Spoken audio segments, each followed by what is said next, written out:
अपन पहचान चैनल की तरफ से आप सभी को नमस्कार। अपन पहचान चैनल को लाल बटन दबाकर जरूर से जरूर सब्सक्राइब करें और घंटी पर क्लिक करके नए नए ऑडियो वीडियो देखें व सुने बिल्कुल मुफ्त।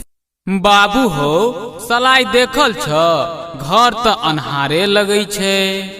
अमित बार हमरा जे की पूछे जा अरे हमरा लग सलाई ने जो साँझे में घूरा कर लियो आ कनिए के डलियो सलाई रखले ओकरे उठा के पूछी न र गोरकी हे ये गोरकी उठू ने केबार खुले छे आ भर घर अन्हारे छे उठबे ने करे छे। अच्छा देखे छिए भीतर जा। अरे तोरी के चोट लग गेल। बाप रे बाप मरब की छियो।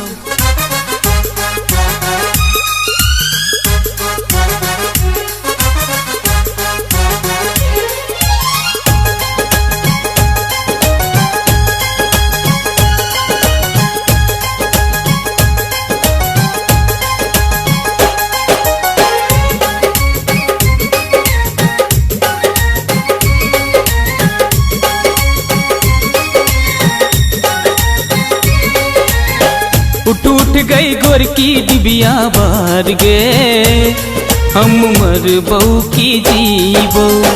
उठ गई गोरकी डिबिया बार गे हम मर बहू की जीवो। चुप रह कर एक बार सुत रहो लोग सुनत जे है तो। चुप रह कर एक बार सुत रहो लोग सुनत जे है।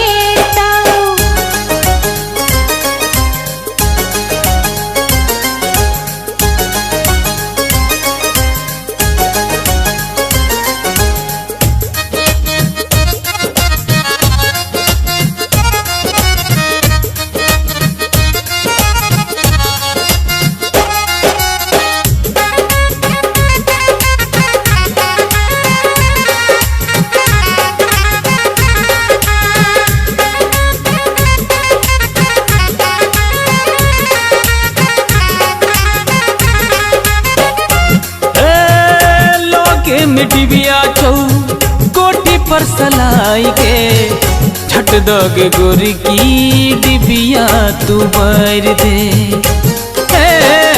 लगे में डिबिया छौ कोठी पर सलाई के झट दगे गोरी की डिबिया तू बर दे। भर घर लगैया हमरा अनहार गे भर घर लगैया हमरा अनहार गे किछु सुजियो ने आवे। चुप रहा भगला से तेरा हराम लोग सुनत जे है तो। दलनों में बाबू सुतल पसर पे मैया अपन बहन के कहीं पर दे तो डिबिया। दलनों में बाबू सुतल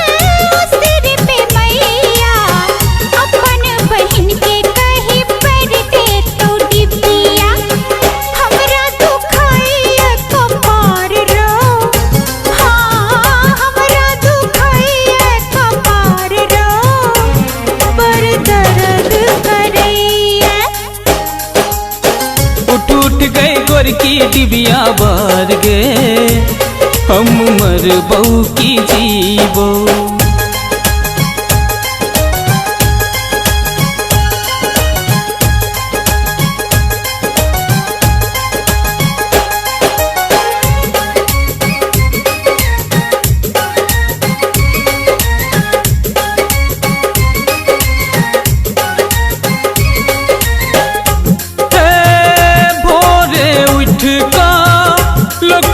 जेबो एटीएम सा रुपया निकालबो।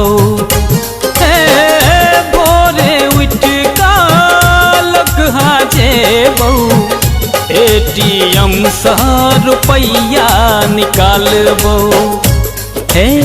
सारी किन के अनबहू हकदार गे हाँ सारी किन के अनबहुल हकदार गे पेन के मेला तू घूमी है। चुप